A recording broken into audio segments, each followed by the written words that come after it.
मध्य प्रदेश के दतिया में होने वाले उपचुनाव को लेकर सियासी सरगर्मी अपने उफान पर है।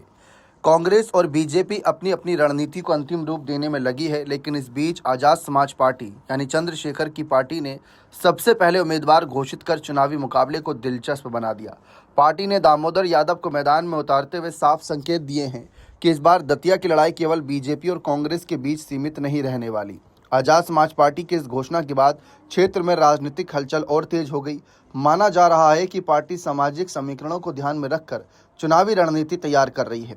खास तौर पर यादव समाज के वोट बैंक पर उसकी नज़र बनी हुई है, जिससे अन्य दलों की भी चिंता बढ़ गई है। इस बीच बीजेपी ने भी अपनी राजनीतिक गतिविधियां तेज कर दी हैं। पूर्व गृह मंत्री नरोत्तम मिश्रा ने बड़ा दांव खेलते हुए यादव समाज और पाल समाज से जुड़े कई लोगों को भाजपा की सदस्यता दिलाई। राजनीतिक विश्लेषकों का मानना है कि बीजेपी इस कदम के जरिए अपने सामाजिक समर्थन आधार को और मजबूत करने की कोशिश कर रही है। इसे आने वाले चुनाव से पहले बेहद अहम रणनीतिक कदम माना जा रहा है।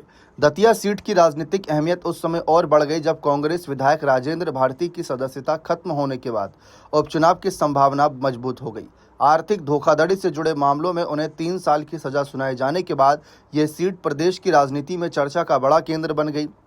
अब सभी दल इस सीट को लेकर सक्रिय नजर आ रहे हैं और अपने अपने स्तर पर समीकरण साधने में जुटे हैं।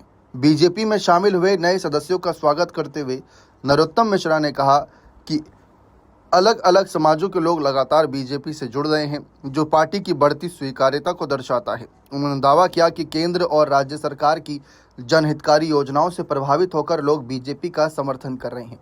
राजनीतिक जानकारों का कहना है कि दतिया का संभावित उपचुनाव सिर्फ एक विधानसभा सीट का चुनाव नहीं रहने वाला, बल्कि यह प्रदेश की राजनीति में सामाजिक संतुलन और राजनीतिक प्रभाव की बड़ी परीक्षा साबित हो सकता है। आने वाले दिनों में दल बदल, नए चेहरे और राजनीतिक गठजोड़ इस मुकाबले को और ज़्यादा रोचक बना सकते हैं। फिलहाल चंद्रशेखर आज़ाद के आज़ाद समाज पार्टी के पहले ही कैंडिडेट का अनाउंसमेंट करने से क्या इस सीट पर नरोत्तम मिश्रा के लिए चुनौती बढ़ेगी, कांग्रेस के लिए चुनौती बढ़ेगी? किसके लिए वो मुश्किलें खड़ी करेंगे या अपने लिए जीत की राह आसान करेंगे?